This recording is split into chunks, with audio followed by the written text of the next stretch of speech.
I'm actually kind of interested in this. The 5 levels of fear explained. Let's watch this one. The 5 levels of fear explained by Enigma. More mysterious than you think. Why do we know more about the moons in Saturn than we do about this emotion? Sure, the usual explanation is that fear helps us survive. It's just the fight or flight response baked into our biology. But if that's all there is, then why do we celebrate it? Why do we actively create fear in our lives? Not just once or twice, but again and again, like a tradition. Even scientists are baffled by this contradiction. Fear is such a powerful emotion that is a drive. I think that like actively making ourselves fearful is similar to why we eat spicy food, right? Because spicy food, I mean, some people say it's a taste, right? Or it like adds flavor, but spicy food physically harms us, or like harms us. Not it doesn't harm us, but like we can feel the pain. I think it just makes us feel something. I think that's what he's going to talk about. Driving force that invents culture and shapes how we live our lives. Don't believe me? Ask yourself, why do you even go to work? Why do you go to school? Why do we live the life that we do? If you trace it back far enough, the chances are it all comes from fear. And fear is not just one thing. It comes in levels. And if the most basic level is about survival, then what does the scariest level of fear look like? But what's weird is that the deeper you go, the more you realize how necessary it is. And in order to understand why, we need to start from level 1. The earliest form of fear can be seen in single-celled organisms. But the crazy thing is, they don't feel fear like we do. They don't even have a brain.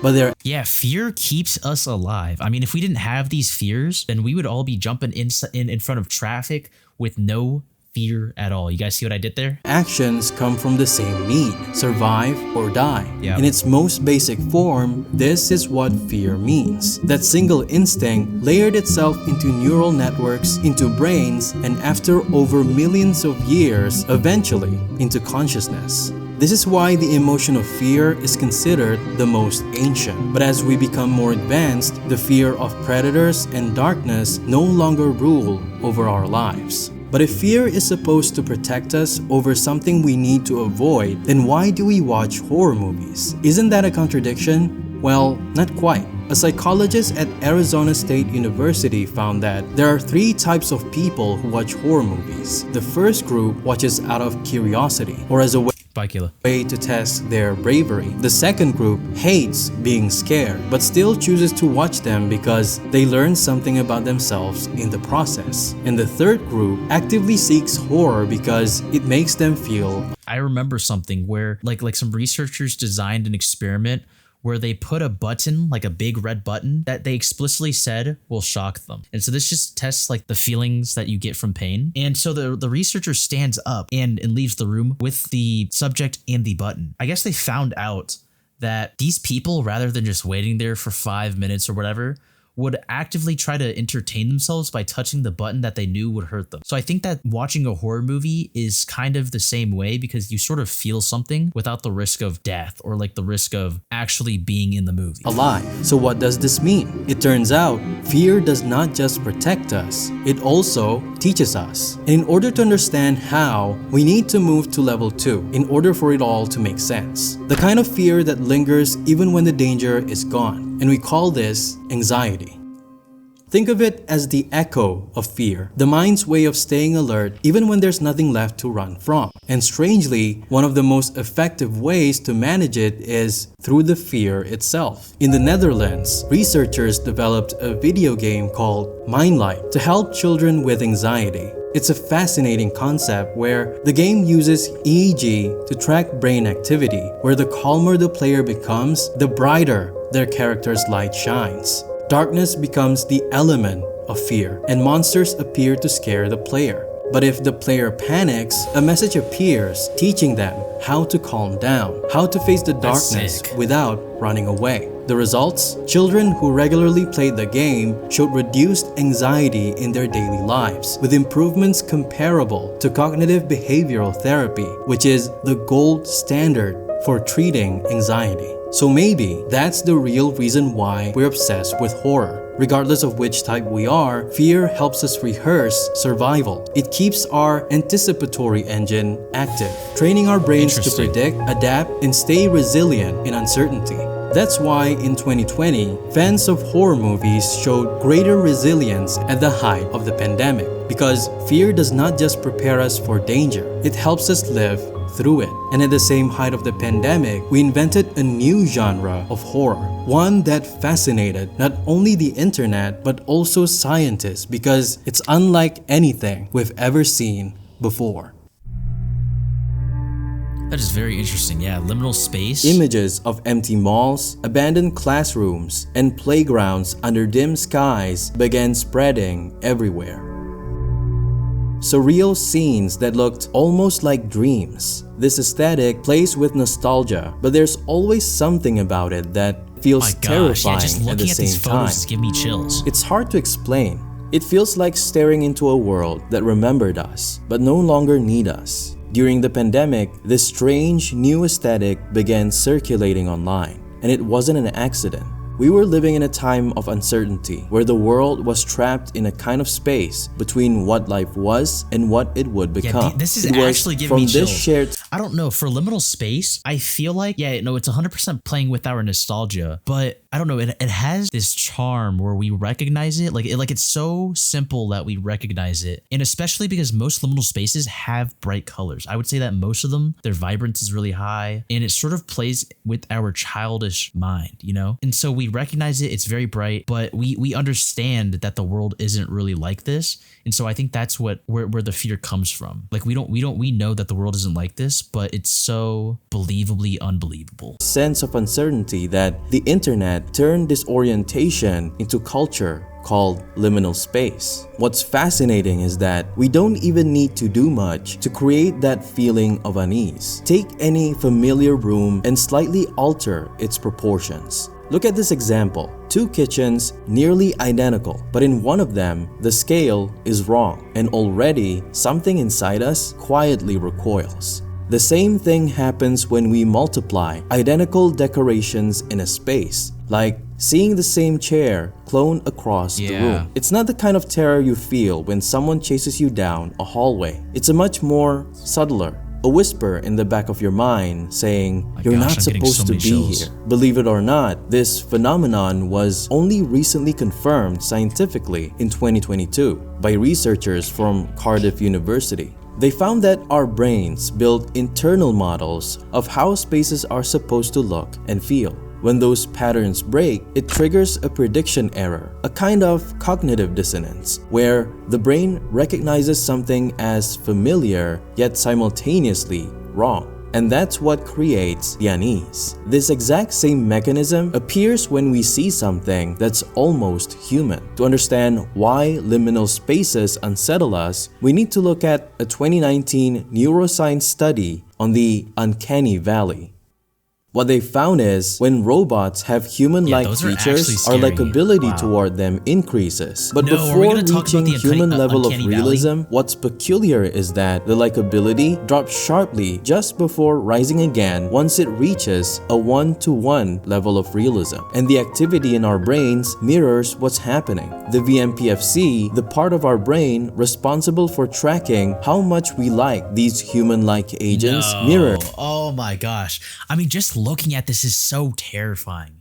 It's because it's so close to being human, but it's not human. Like something is so wrong about it. Like her skin's too smooth, her hair is too, I don't know. It's so unsettling. And I guess that's what the uncanny valley is.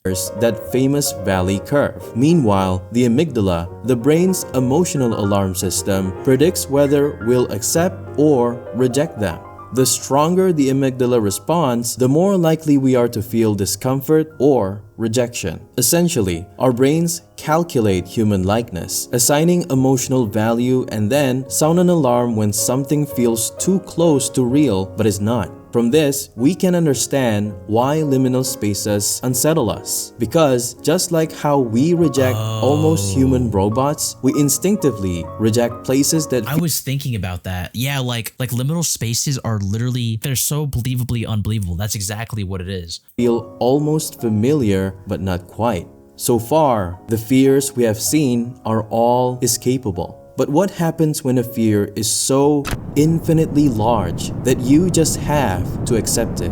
This level of fear is different from your average ghouls and zombies. This is about something so ancient, but even thinking about it long enough could drive you to madness. Yeah. The terror here does not come from being haunted, but from being ignored. In this level of fear, humanity is irrelevant. Whatever happens to us, whether we achieve world peace and world hunger and conflict, none of it really matters. Because the horror at this level is so vast that our existence does not even just like, oh my gosh, the feeling of just like drifting out into space. Like, have you guys seen the Interstellar scene where he's like going into this black hole? Like, it's just so perfect. Like it encapsulates the silence and the emptiness of the universe, and all these problems that we have just fade away. And it's just like we accept the fate of the universe at that point.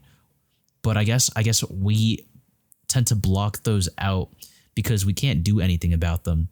But it's just that inevitable. It's just that fear that lingers. It always lingers within us, but we just block it out. Register. The people in these stories are usually just set pieces where they don't get to change the outcome. They rarely even understand what's happening. So the conversation about winning or losing is irrelevant. This level of fear is just isolation and dread. A deep, unshakable awareness that you are completely alone in a universe that does not care.